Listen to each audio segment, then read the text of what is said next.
എല്ലാവർക്കും നമസ്കാരം. കൈയും വെട്ടും കാലും വെട്ടും, വേണ്ടി വന്നാൽ തലയും വെട്ടും.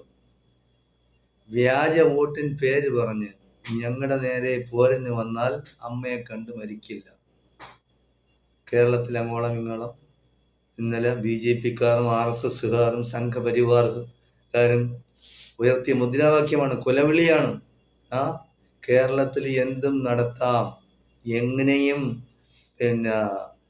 ഏത് അക്രമവും നടത്താം എന്ന് വിളിച്ചു പറയാണ് അവര്, സംഘികൾ വിളിച്ചു പറയാണ്. ഇതിനൊക്കെ അധികാരം കൊടുത്തത് ആരാണ്? ഇവരെ ഇതുപോലെ മുദ്രാവാക്യം വിളിക്കാൻ അനുമതി കൊടുക്കുന്ന ആരാണ്? കേരളത്തിൽ ഒരു ഗവൺമെന്റ് ഉണ്ടോ? കേരളത്തിൽ പോലീസ് ഉണ്ടോ? കേരളത്തിൽ കോടതികളുണ്ടോ? എന്തുകൊണ്ടാണ് ഇവരുടെ പേരിൽ കേസെടുക്കാത്തത്? ഇതുവരെ കേസെടുത്തിട്ടില്ല. ഇതുവരെ ഒരു കേസ് നിലവിലില്ല. എനിക്ക് പറയാനുള്ളത്, CPM-ന്റെ നേതാക്കന്മാരോട് പറയാനുള്ളത്, ആദ്യമായി നിങ്ങൾ ചെയ്യേണ്ടത് പിണറായി വിജയനിൽ നിന്ന് ആഭ്യന്തരം ഒഴിവാക്കുക. പിണറായി വിജയൻ ആഭ്യന്തര മന്ത്രി എന്നുള്ള സ്ഥാനത്ത് നിന്ന് മാറ്റി മുഖ്യമന്ത്രിയായിട്ട് മാത്രം ഇരുന്നാൽ മതി. ചുണയുള്ള ഏതെങ്കിലും നല്ല ഒരു CPM-കാരനെ മന്ത്രിയാക്കണം, ആഭ്യന്തര മന്ത്രിയാക്കണം. അല്ലെങ്കിൽ ഇപ്പോൾ നിലവിലുള്ള ഏതെങ്കിലും ഒരു മന്ത്രിക്ക് ആഭ്യന്തര വകുപ്പ് കൊടുക്കണം. എന്നിട്ട് ഈ ചെറ്റകളെ, ഈ സംഘികളെ നേരിടാൻ തയ്യാറാകണം. അല്ലെങ്കിൽ രാഷ്ട്രീയം ഉപേക്ഷിക്കണം. അതാണ് CPM-ന് നല്ലത്. അധികാരം തലയ്ക്ക് പിടിച്ചു, തലയ്ക്ക് മത്ത് പിടിച്ചിരിക്കുകയാണ്. അതുകൊണ്ടാണ് പിണറായി വിജയൻ ഒരു ആക്ഷനും എടുക്കാത്തത്. എന്തുകൊണ്ടാണ് എടുക്കാത്തത്? ആരെയാണ് നിങ്ങൾ ഭയക്കുന്നത്?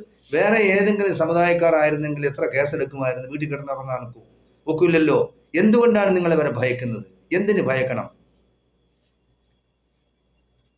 വേറൊരു കേന്ദ്രമന്ത്രി ഒരു ചെറ്റ കാറ് വാങ്ങിക്കുമ്പോൾ പോണ്ടിച്ചേരിക്കാരൻ, വോട്ട് ചെയ്യാനെത്തുമ്പോൾ തൃശ്ശൂർക്കാരൻ, കോർപ്പറേഷൻ തദ്ദേശ സ്വയംഭരണ തെരഞ്ഞെടുപ്പ് വരുമ്പോൾ തിരുവനന്തപുരത്തുകാരൻ, ശരിക്കും കൊല്ലത്തുകാരൻ. രാജ്യസ്നേഹിയാണ് അദ്ദേഹം. രാജ്യസ്നേഹിയാണ്, രാജ്യത്തെ സ്നേഹിക്കുന്നവനാണ്. അപ്പൊ എല്ലാം അദ്ദേഹത്തിന്റെ ഇഷ്ടമനുസരിച്ച്. നിങ്ങൾ കണ്ടിട്ടില്ലേ ചാനലുകളിൽ? അഹങ്കാരം തലയ്ക്ക് പിടിച്ചിരിക്കുകയാണ്. യവനെയെല്ലാം നിലയ്ക്ക് നിർത്താൻ ഇന്ത്യയിൽ നിയമങ്ങളില്ലേ? കേരളത്തിൽ നിയമങ്ങളില്ലേ? പോലീസ് ആക്ട് ഇല്ലേ? എന്തുകൊണ്ട് ചെയ്യുന്നില്ല? നിങ്ങൾ എന്താണ് നിഷ്ക്രിയരായി നിൽക്കുന്നത്? എന്തുകൊണ്ടാണ്? ഒന്നുകിൽ രാഷ്ട്രീയം ഉപേക്ഷിച്ച് പോവുക പിണറായി വിജയൻ, അല്ലെങ്കിൽ ഇവനെ എല്ലാം പിടിച്ച് അകത്താക്കാനുള്ള ആർജവം വേണം.